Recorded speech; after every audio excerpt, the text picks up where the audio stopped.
Week 13 of the NFL season is upon us, and it is time for our six-pack of picks for Week 13. We got a really good Thursday nighter with playoff implications and game of the week, NFC Championship game rematch, 49ers, Eagles, all that and more coming up right now. NFL analyst Brian Peacock and former NFL scout Matt Williamson bring you expert NFL analysis every day in less than 30 minutes. Get an inside look into the NFL on the field and in the front office. With elite breakdowns, next-level analysis, and in-depth information only for the real NFL fans. This is Peacock and Williamson, and it starts now.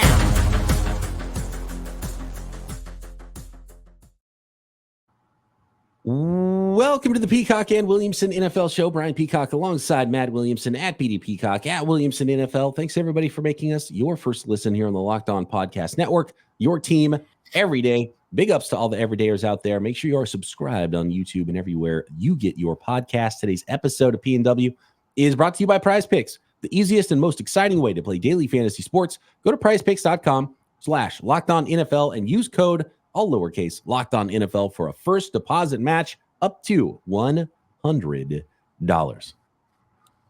So we're going to start and end with, I think, the two best games of the week here. Big-time playoff implications for Seahawks at Cowboys. We'll end there with the Thursday nighter. We're going to start, though, with Sunday, which, Matt, is pretty much being treated like a primetime game.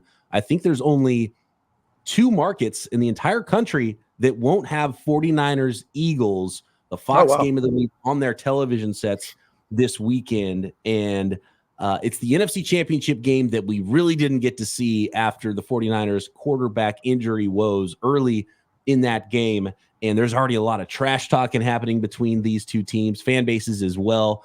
But, claims of Hassan Reddick saying that the Niners were crying after the game and boo-hoo and all this stuff. And actually, you know what? Actually, let's start with this. I actually have the audio from this because we were talking about a week on Locked On 49ers. Here is Hassan Reddick being asked earlier this week about the 49ers post NFC Championship game, talking about how they never had a shot and they want a piece of the Eagles because you didn't get to see the real game that we should have seen back in January. This is Hassan Reddick of the Philadelphia Eagles. A lot of boo-hoos last year, a lot of crying, a lot of what if, a lot of this, a lot of that.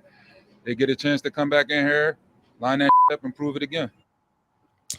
And Deebo Samuel, who after the game was one of the ones that was crying boo-hoo. He said that cornerback James Bradbury was trash, and then he was asked again with Kay Adams, Up and Adams show, what if he wanted to take back that statement about Bradford, and he said no. Was asked about Hassan Reddick's comments, and this is simply what Deebo Samuel had to say about it. Hey man, we'll catch you on Sunday.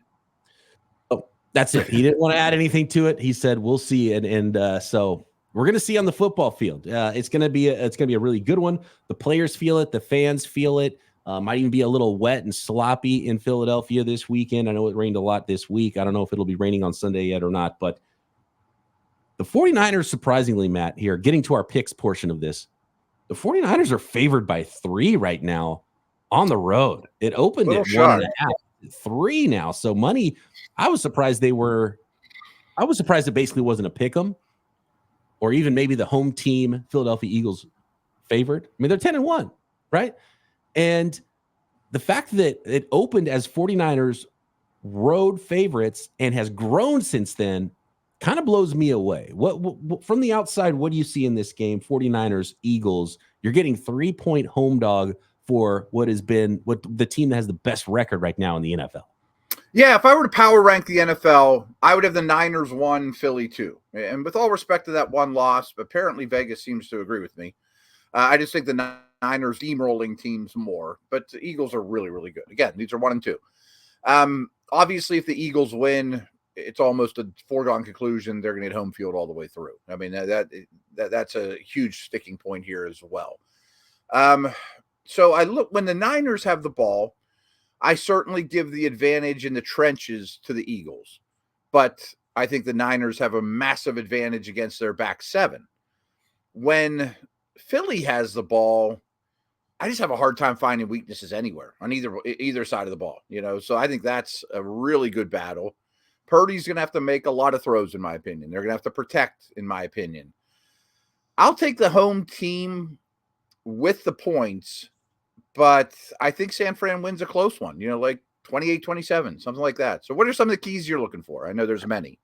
It feels the same as it did last week for me. The 49ers on a short week going to Seattle, I think the smart betting money was on the home dog and taking those points. And I think even more strongly that, if you're betting more times than not, take the points in this game because it could be a really close one and it could go, play like you always say, play it 100 times. It could go 50 one way, 50 the other. So you're getting points with the home team that is just played in the elements at home and might do it again, got to stay home against the 49ers who are more well-rested coming on off a Thursday night game in a mini bye week. But to me, my heart still tells me, just like last week, my heart tells me 49ers are the better team and are going to win this game and are a little bit more angry than the Eagles are. But the betting, taking the points is the smarter bet still. I feel how I feel about this game. But the biggest key to me, which I think is somewhat ironic, maybe poetic even, is that not having Brock Purdy, the last pick in the draft, rookie quarterback. It's crazy to think that in the NFC Championship game, the last pick in the draft, rookie quarterback, was the big missing piece that a team didn't have to go to the Super Bowl, right? But that's what happened, and that's what it turns out, and we're seeing more really great Brock Purdy play here. The Eagles are really good up front. The Niners are going to want to run the ball. The Eagles are going to try to take that away. So poetically, I think it's going to come down to Brock Purdy. Give me Brock Purdy's line. I'll tell you who wins this football game, no matter what happens with statistically with the Philadelphia Eagles. Because speaking of James Bradbury and Deebo Samuel and Brandon Ayuk, they're going to put it in Purdy's hands, and those are winnable matchups for the 49ers. And if they do win those matchups and Brock Purdy plays well, the 49ers are going to win this football game. So it's going to be fun to watch because we're going to actually get to see Brock Purdy, what it looks like with a quarterback for the 49ers against the Eagles that we didn't get to see in January in the NFC Championship game.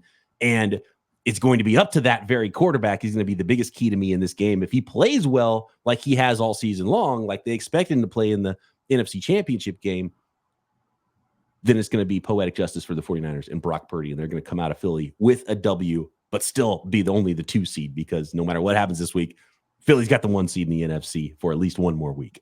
Mm-hmm. No, I agree with all that, man. I think he will make throws. That's why I picked him to win, but I definitely will take the points because I do think that's the logical, home dog for the one-loss team. And Purdy's going to get hit, but I think those weapons will exploit the back seven of Philly. And if you look at the numbers, Purdy has his work cut out for him, which is why I think the smart bet is to take that home dog points with the Eagles because Purdy, the only game he's really played bad in this year was his first 2 throws after being concussed on Monday Night Football. And then in the rain against a good defensive line and a good defense against the Browns. He didn't throw the ball, like the ball flopped out of his hands a couple times in the rain. It's not, he's not a big guy with big hands. Mm-hmm.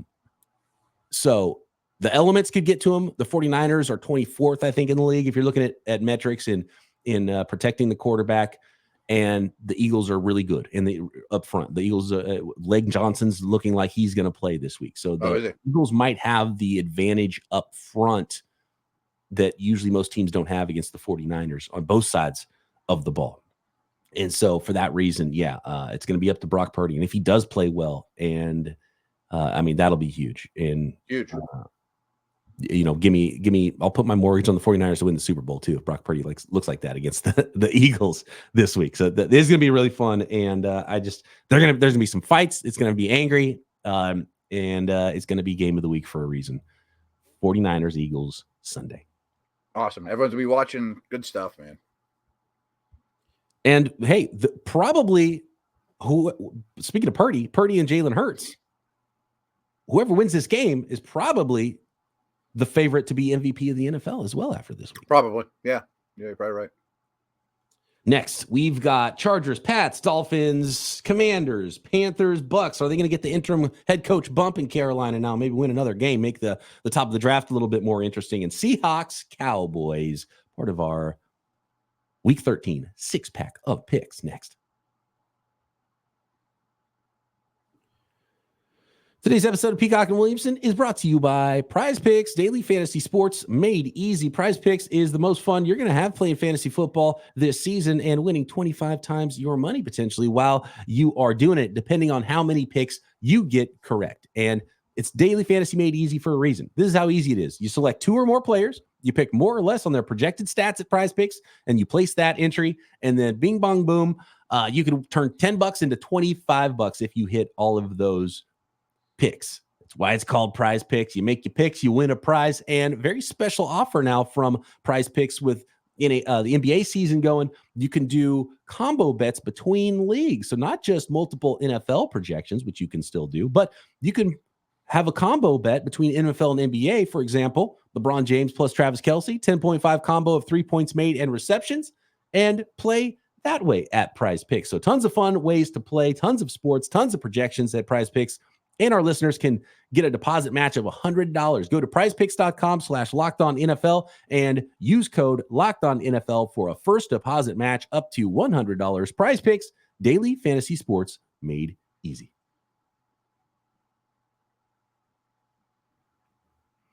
Moving along in our Week 13 six-pack of picks. Got to hit the sounder for our six. Well done. I got my sounders back on my new soundboard here in the studio. Chargers and Patriots. We're going to focus a little bit on the top of the NFL draft today with these picks, and the Chargers are in a bad spot. I think we're watching 2 different things in this game, just as last week we were watching it with the Giants and the Patriots.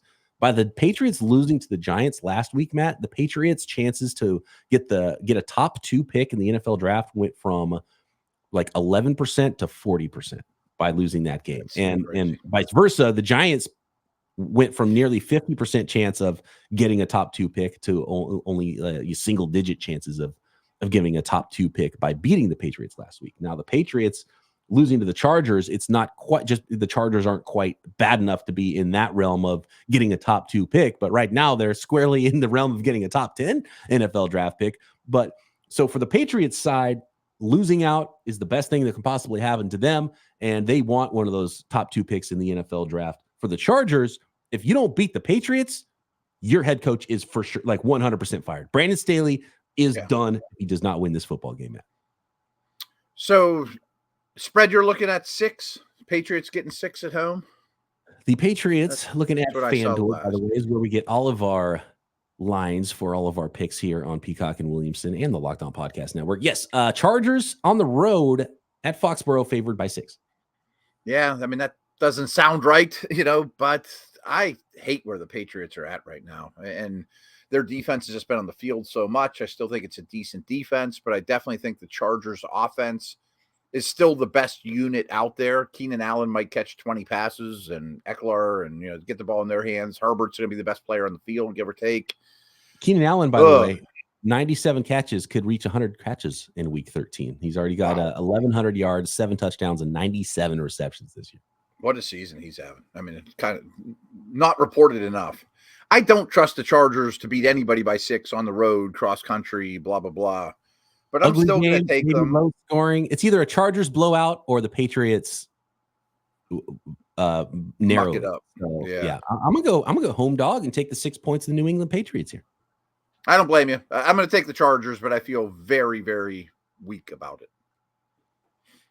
How about where are we at here? We're talking about the top of the draft. The Carolina Panthers have a new head coach. Yeah. Matt, interim style. Do you think the Panthers are good enough to take advantage of the interim coach bump, which we see so often around the NFL? And those Carolina Panthers right now are traveling to Tampa to face the Bucs, who are having their own issues, and they might be firing a coach of their own at some point at the end of this season. They've been a better football team, clearly at 4-7, hosting the 1-10 Panthers, and those Buccaneers at home favored by 5 points. I'm going to take the home favorite here. I mean, I don't think this is a Raiders situation where everyone's smoking, cigars and thrilled that the head coach is gone. Like, I don't think Reich was unlikable or, a terrible presence in the locker room. I just think it's dysfunction junction in Carolina right now. Yeah. And Tampa is the more solid team with a more solid quarterback, more solid offense. 5.5 is a good number here, though, but I'm going to take the Bucs. I got to take the Buccaneers too. If the Bucs don't win this game, then obviously you can put a fork in them. They still have an opportunity to make the playoffs and scramble to the division title in the South. The Panthers don't have that opportunity, and they're a disaster. They're a disaster. I looked at there were some advanced numbers talking about EPA per play, and one of those graphs cross referenced with something else, and Bryce Young is in Jimmy Clausen territory for rookie quarterbacks in the last 20 years. Like, it is not good. There's not a lot of like, oh man, hey, there was this game. Like, Will Levis had that game. It was like, okay, look at this. Bryce Young hasn't had that in 11 games. And I just don't see a way on offense for them to win a lot of football games. Now, the saving grace, if you're trying to, scramble for points here, is that it's one of the lower over-unders of the weekend, 36.5. So maybe it's just a close, ugly game and you only lose by a field goal instead of more than 5 points. But, I mean, that's tough to bet on that. And so I got to go Buccaneers and give up the points. Me too. I think the Bucs offense is actually pretty decent. Baker Mayfield's slinging it. It's not he's fine. It's not a team where you're worried about playing them or anything. Defensively, there's a couple of good players, and then, they'll just get gouged in one spot every week, it seems like.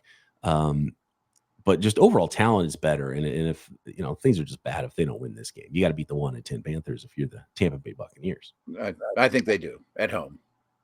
Next, Matt, we've got a couple more games to get to. Those are the Dolphins and the Commanders, and then the Thursday nighter. We've only got a 5-game 6-pack, by the way. We're a little short because a bunch of bye weeks here, and I want to give the Seahawks and Cowboys game its due as well. Next,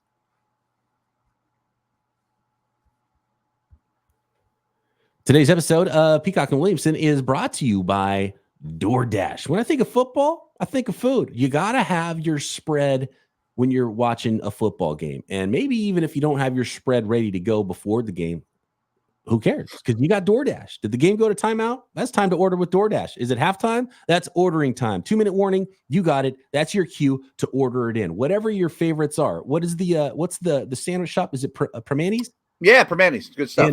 In Pittsburgh, I went Super Duper Burger with my DoorDash yesterday here in San Francisco. So whatever it is, burgers, pizza, wings, maybe groceries to cook your own football watch party favorites. You can find it all on DoorDash. And a special offer for our listeners, get 50% off up to $10 value when you spend $15 or more on your first order when you download the DoorDash app and enter code LOCKED23. Subject to change, terms apply. Don't forget to use code LOCK23 for 50% off up to $10 value on your first order when you download the DoorDash app and spend $15 or more. Subject to change, terms apply.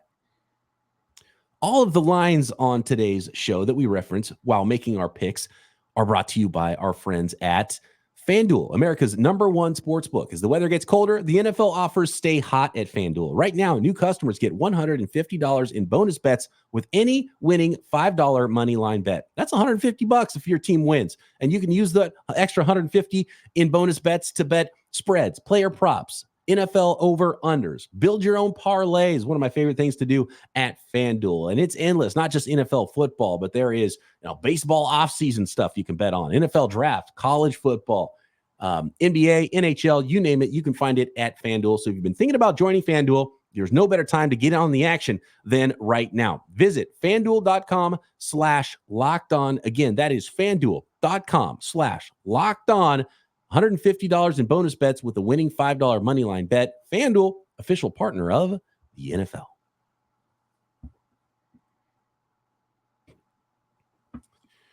Okay, we are on to the Miami Dolphins and the Washington Commanders on Sunday. And the Dolphins are favored on the road at Washington by 9.5 points. Pretty big line here.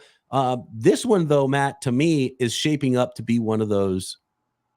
I don't know if it's going to be 70 points, but this is the Dolphins offense that can do that. And this is a Commanders defense that can allow that. So less than double digits. There's no way I could not bet on the Dolphins to put up big numbers on offense in this game. Yeah, and it sounds like Chan could be back, and Hill, Waddle, etc. I mean, that's maybe the worst defense in the league in Washington. I mean, it's right at the bottom.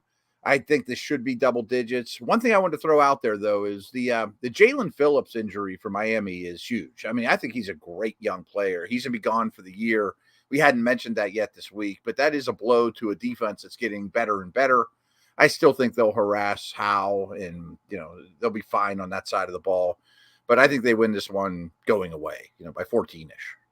Brutal injury for Jalen Phillips and the Dolphins defense. And that goes back to our conversation yesterday about teams that can win the Super Bowl. You take away a pass rush from a team, and, he's not the only pass rusher they have, but that hurts. Like that's something a good team needs in the playoffs is a strong pass rush. And he was their best one. And seeing him, in tears getting taken off the field with that Achilles injury. That's tough. You hate to see that for someone like Jalen Phillips. Is so important to their defense. And Fangio is going to figure some things out. And this is not the team in Washington that seems to be crumbling right now to take advantage of that. By the way, can we give Raheem Mostert some love right now? He's what a year he's in rushing yards, and number one, he's got 13 touchdowns. Wow. I mean, what an unbelievable season. Phenomenal. And he should have a big one in this one too. Yeah, absolutely. And 1,300. I mean, Mostert is so good with that Shanahan running scheme too. Yes. Just see, you push it outside with the stretch play, and then he sees the cutback lane and has that burst to just hit it, and can outrun people to the corner. And so even if Achan's not back yet, he's a very similar style of runner. And those two guys, it's just a track meet out there. And then you got Tyreek Hill. He's 88 catches. 1,324 yards, 10 touchdowns for him. The Commanders can't cover anybody, so play all your Dolphins in this one in your fantasy leagues, and I've got the Dolphins by double digits. Me too. My only reservation, I just don't know, is if the weather's awful, sloppy, slow track, that would maybe give me reservations, just slow down the Dolphins a little bit, but I think they win big. I'll take Tyreek on a slow track with the track being also slow for people try to catch him. Secondary, right? Yeah. The final game for us here in our 5-pack of NFL picks in this week 13 with a ton of buys still this week. The Seahawks and the Cowboys. This is a really fun one. If it wasn't for 49ers and Eagles, then this would be the game I'm looking forward to most on the entire NFL schedule. And it's a good Thursday nighter to start off week 13 because these teams are looking up at the Eagles and 49ers respectively, but these are going to be playoff teams. And there's some important seeding to be had here in the NFC for two wildcard teams. And they could even face each other in the playoffs. And the Cowboys they got a couple game lead here, but they need to stay ahead of teams like the Seahawks so they get that home game if they do end up playing a team like the Seahawks in the playoffs and in January, because you don't want to go to Seattle. And you talked about it yesterday with teams that are sneaky teams that could actually win a Super Bowl. Don't be shocked if Pete Carroll's teams are there at the end, and this team is going to be there at the end. But the Cowboys are at home and they're favored, but they're favored by 9. They should be favored. Is 9 points too much for you here, Matt? I'm hesitant because that is a huge number, but I hate short weeks on the road. I mean, that's a tough assignment for Seattle. Dallas is clearly better on both sides of the ball to me. I think Seattle's offense and defense are both average to slightly above. Geno doesn't seem 100%. I don't think we're going to get Kenneth Walker. I'll lay the points. I think they win by double digits. Parsons has 3 sacks, something along those lines. Try not to throw a pick 6 to Bland, but I think Dak's the better quarterback by far. We've talked a lot about Deron Bland this week, and like what a season he's having, just historic, taking interceptions back to the house. But I've got some more numbers on Deron Bland in this one, and I'm actually going to take the points with the Seahawks in this game at Dallas. Deron Bland has been targeted 59 times this season. This comes from PFF and Sam Monson. Okay. Deron Bland targeted 59 times in coverage this season. Those passes have yielded a passer rating of 3 points worse passer rating than just throwing the ball at the ground those 59 times. A net negative of 4 touchdowns to the offense targeting Deron Bland. So you're better off, if you're a quarterback playing the Cowboys, throwing the ball straight at the ground than throwing the ball at Deron Bland in coverage. That's insane, because often it hurts you bad. It costs you points. Obviously. Yeah, the points the other way. That's a big part of it. The other way. Yeah, right. So, but I do think you mentioned the Geno Smith injury. He's a couple of weeks removed from it now. got hit a lot against the 49ers last week, but the mini bye is nice for them to have a couple extra days. You get an extra day of practice, and you give Pete Carroll an extra day of practice to watch a film and take and prepare for a game like this. That's why I think 9 points is just a little bit too much. I do like the Cowboys straight up in this one, but give me the points. Give me Pete Carroll and 9 points. I would love to see Pete Carroll getting 9 points and what historically his record is against the spread in those games. It's probably pretty good. Probably true. He might find a way to keep it close. I mean, he's a great coach. Fun week of NFL football ahead, week 13. Of course, we'll make the rest of our picks for Sunday and the prime timers on Sunday and Monday night, plus a really interesting game as well. Broncos and Texans, an underrated popcorn game on Sunday coming up as well. All that and more coming up to finish the week here on Peacock and Williamson.